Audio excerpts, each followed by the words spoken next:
اهلا، ازيكم؟ هوريكم النهارده ازاي بعمل احلى رز مبهر بالكبد والقوانص اللي احنا بنقول عليه بالخلطه. بس ما تنسوش تعملوا لايك وسبسكرايب وتقولوا لي رايكم في الكومنتات. رقم 1 في الاكله دي ان احنا لازم ننضف الكبد والقوانص كويس قوي. الكبد بنقعها في لبن نص ساعه، والقوانص في ميه بليمون. وخلي بالكم القلوب لازم تفتحوها من جوه، بيكون فيها شعر الدم كده، لازم نشيلها علشان ممكن تبوظ لنا طعم الاكله. والقوانص اتاكد ان انا شلت كل الدهون، وكذلك الكبد بتاكد ان شلت كل الشعرات الدمويه اللي فيها. في طاسه سخنه على النار بقى احط معلقه كبيره من السمنه، عليها مستكه وورق لورا، وعلى طول هنزل بالقوانص لوحدها. مجرد ما القوانص لونها يغير هديها تقليبه، وانزل معاها بصلايه واحده متوسطه متقطعه مكعبات. البصلايه هنا عشان تنزل الميه بتاعتها وتساعد القوانص ان هي تستوي من غير ما اضطر ان انا احط اي ميه. الاكله دي بالذات ما بحبش خالص ان ازود لها ميه، احب ان هي تستوي منها فيها كده، وكمان هتطعم احسن. بهدي النار واسيب القوانص وهي متغطيه 10 دقايق بالظبط لوحدها الاول، تبتدي ان هي تدخل في السوا، لان زي ما انتم عارفين القوانص بتحتاج وقت سوا اطول من الكبد والقلوب.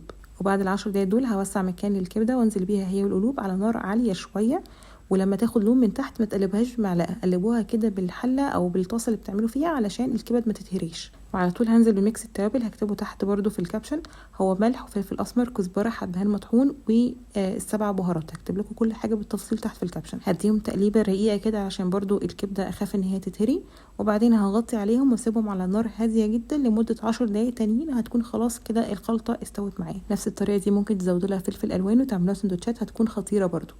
نيجي بقى للرز. هجيب الحله اللي هعمل فيها وهحسب من معلقه ونص لمعلقتين كبار من السكر لكل كوبايه من الرز. احطهم في الحله واوزعهم من تحت كويس قوي، مش هحتاج ان انا اقلبهم لحد ما كل السكر يسيح وتبتدي ان هي تتكرمل. محتاجه اوصل للون الغامق ده. خلي بالكم محتاجين حركه سريعه علشان السكر في لحظه ممكن يتحرق. على طول هنزل معلقه كبيره من السمنه علشان خاطر الرز. اول ما السمنه تتقلب كويس مع السكر وتسيح هنزل الرز اللي انا غسلاه. وخلي بالكم مش بننقع الرز عشان يطلع مفلفل معانا، احنا مجرد بنغسله ونسيبه ان هو يتصفى. طبعا اول ما بحط الرز على الكراميل السكر هيبتدي ان هو يكتل، ما تقلقوش كل ده هيفك معايا. هحط بقى التوابل اللي هي ملح وفلفل وقرفه وشويه من السبع بهارات. هديهم تقلبتين كويسين كده، بس ما تبالغوش قوي في التقليب عشان الرز ما يتكسرش. على طول هنزل بمقدار الميه المغليه للرز. انا كل كوبايه رز بحط لها كوبايه وربع من الميه. اول ما الميه بتنزل على طول هتلاقي كل التكتلات اللي حصلت من السكر كلها خلاص فكت. هنسيب الرز يتشرب على نار عاليه زي ما بنعمل مع اي رز. اول لما خلاص كده يعمل حفر ولاقي ان هو بيتشرب هحط على وشه شويه من الزبيب. الزبيب بيكون حلو قوي في الاكله دي، يعني بيضيف طعم فعلا للاكله. وكمان اختياري بحب ازود جزء من الخلطه اللي حضرتها على وش الرز من فوق، وهدي النار واسيبها تستوي زي الرز العادي. تحتاج تقريبا من 20 ل 25 دقيقه لحد ما تكون استوت. يفضل ان احنا ما نفتحش على الرز عامه وهو بيستوي، بعد ما بياخد مدته بفتح عليه، والاحسن ان احنا نقلبه بشوكه علشان يفضل محافظ ان هو يكون مفلفل.